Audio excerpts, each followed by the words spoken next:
Now, in case you don't know, in the future, there's going to be something that WWE is doing for the first time ever. They're going to have a women's version of the King of the Ring tournament called Queen's Court or something like that. It doesn't really matter what it's called. It's going to be stupid anyway.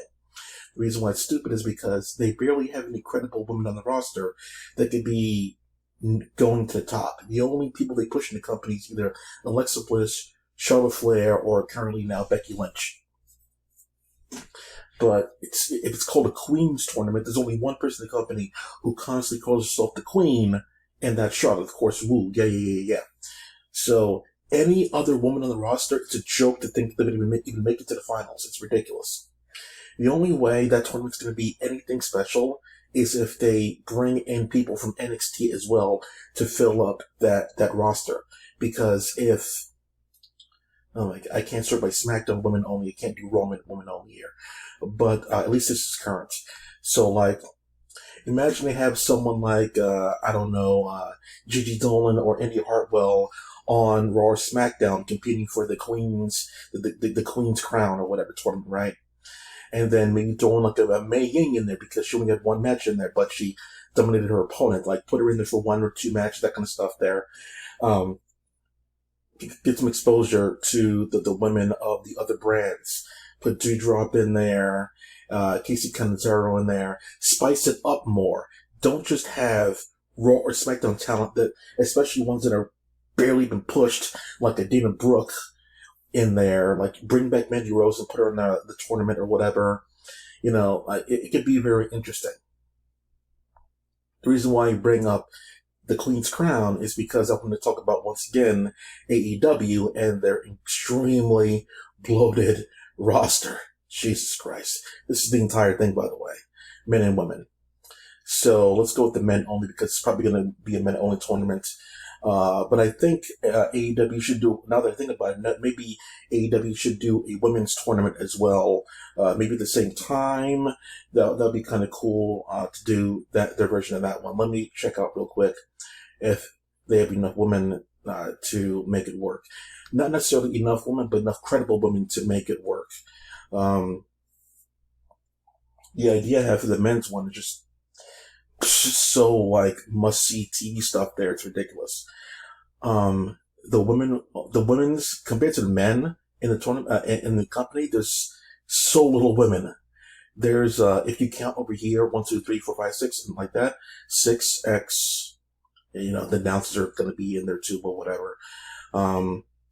6x9, 54, and then that's 100 plus right there. And holy shit. Yeah, so basically 120 men. 120 men. And over here, 3x9, 18, and then 25, 26 women, whatever. It doesn't really matter. About 30 women. 30 compared to 100. Oh my god. If you look over here kind of carefully, all the women here, I think there's, except for Dasha Gonzalez right here. And Brandy, she's also a wrestler. So with the exception of Dasha, all the women here are wrestlers. But in the men one, there's a commentator here, backstage interviewer over here. There's more variety over here. Women, well, this goes to show you that this company is really owned by an Indian person because Indian people don't really respect women. When I had an idea for the tournament to showcase more talent on the show, the prize, I'll tell you what the prize is at the very end. So here we go.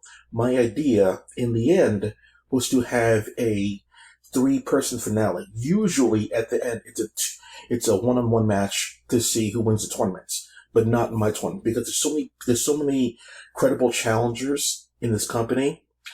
My idea spurred from the G1, but I wanted to take it up a notch and be more exciting with my tournament. Of course, you would expect that for me, myself, of course. So my idea in the end, you can have, you can say 16, 24 men bracket. The beginning part doesn't really matter in the end. The important part's the final 2 things. So in the end, it's going to be 3 qualifiers. The way the bracket is going to be structured, 3 men could be there in the end. if you want to do 4, you can do 4, but like 3 is like the better one. Like I was thinking like a north, south, east, west kind of thing. Not north side, south side, and then that kind of stuff there. So they can be people that the crowd can be chanting. And I really love the way NJPW introduces the G1 climax. Like it's a huge deal. It's huge. And they make it seem so gigantic more than it already is. I love the way they do that. So like the way they do that is on before the tournament starts. I think like they have about a couple weeks to like a month beforehand. And they unveil to the crowd like all the members, who's get all the people that's going to be in each bracket. I believe there's an A side and a B side. A side people can fight B side people and vice versa. So like if you want a dream match between, certain people, they may be there at the very end, but they won't be fighting each other in the tournament. The A side people will basically all be fighting each other because you need it's a point system, which is different from the way I wanted to do this thing. Your placements, the way they introduce people in the NJPW climax, it's like they show like a slide, if you will, of like each individual one, and the announcer goes so ham. He's like, Hirone Tanashi! It's really huge. Versus Kota Ibushi! Like big flames in the background, crowds going crazy. It looks phenomenal. For every single one they do that one, it's huge. So, like, I wanted to do this one based on AEW's ranking system. And if you're in the top 2 percentile, per se, you get a bye in your first tournament. So, that would mean that all the rankings, all the stuff that they've been doing, all the people you'll be beating, is not for nothing. You get a bye in your first match. So that's why you'd be fighting pretty much all year at that point to get a bye in the tournaments. That's why Daniel Bryan or CM Punk or whatever can't get a bye in the beginning, because they've been there, the entire time. So if you just come in there because your contract is up or whatever, it's gonna be bad for the climax. So so after All Out, maybe now and culminating in January, I really like the way NJPW does that thing. January, New Year, it feels good to culminate everything in January. So maybe a Full Gear or Double or Nothing or whatever. Double or Nothing, for the idea I have, could be very interesting, because gambling is definitely what I wanted to do in the final stretch of the tournament. So maybe Double or Nothing would be a good place to end the finale.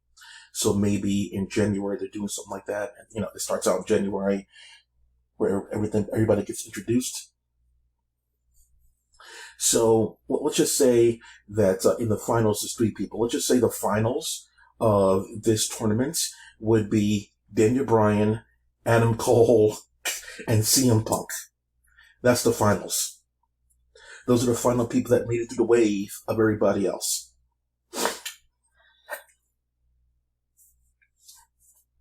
So Daniel Bryan makes it to the top, so everybody else, right? So before this thing happens, what kind of match will it be? Now, a 3-way match usually involves one fall to a finish, but also it could be elimination style. However, the way I want it to be done was, so they're in the back, and Tony Khan is there because they want to be official. Now, they get a coin, likely a silver dollar, or a 50-cent piece that's really huge and large, one of those hard-to-get ones. They flip the coin in the air, no cuts, no edits, everything's on the up and up. So they flip the coin in the air, everyone's moving so they know there's no edit cuts or whatever, right?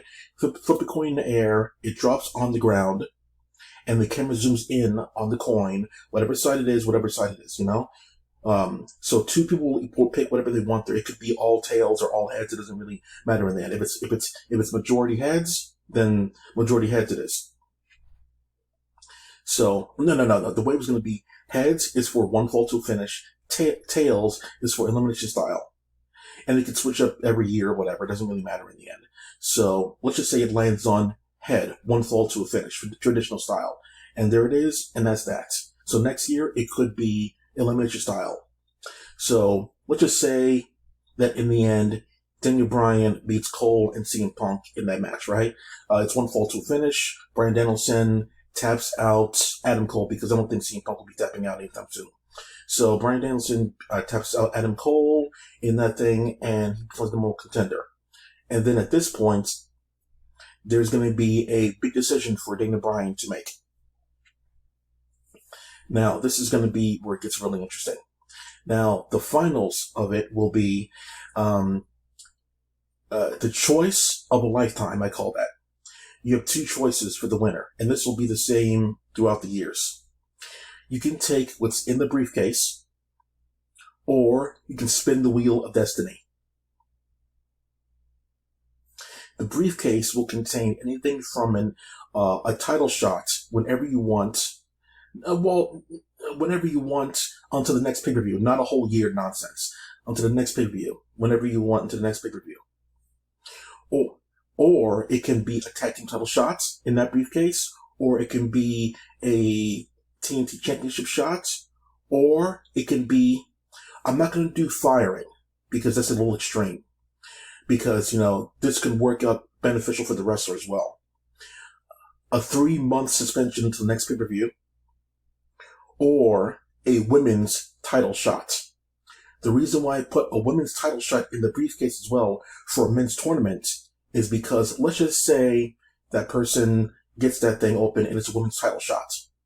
And that means that that person could be having pretty much the entire locker room sucking up to that person, trying to get that person to give them a championship match. Maybe Bryan Danielson will want to judge their matches and be there ringside and, and make a decision for himself. And one of these days, he just gives the championship shot to someone else, to like Thunder Rosa or whatever in the end. And that'll be the end of that one. Basically, he gets nothing in the end. So it can be really bad, nothing, or really good. That's the point of the mystery briefcase. And then the Wheel of Destiny is, this is a legit spin the wheel. The winner has one dart in their hand. If they miss the dartboard, it'll be a decent sized dartboard. If they miss the dartboard, they get nothing. But they get a practice shot. They get a practice shot as well. So they get one throw of the dart. Whatever it lands on is what they get. Handicap match, 2-on-1. This is all for any title shot that you want, by the way. Handicap match, gauntlet match versus 2 other people, 3 people, or 4-person gauntlet match, and you're starting it. In addition to a small space that has either instant AEW title shots, or the other way, which is you get nothing. It's a small space in the wheel, both of them. So spin the Wheel of Destiny, and then your fate is sealed. So you could be working your way all the way there for nothing, or you could be working your way all the way there for a grand opportunity. Just like in life, nothing is guaranteed. That's the point of this whole tournament. You work your way there, you think you're going to be getting something, but fate has another plan. That was the whole point of this whole tournament thing. You showcase yourself, and then you're put in the spotlight there for a couple of weeks there while your options are being weighed out. But in the end, it meant nothing. That could be the fate. And then after that one, it could be like a downward spiral where it should have been gone this way. I wish it would have gone that way. And people are going to make fun of him, that kind of thing. So it could be working through a storyline also afterward as well. So they have so many people in the roster. I mean, this can easily work out. So they need a tournament or something like that because Jesus Christ. All right, that's it for now. Clack off.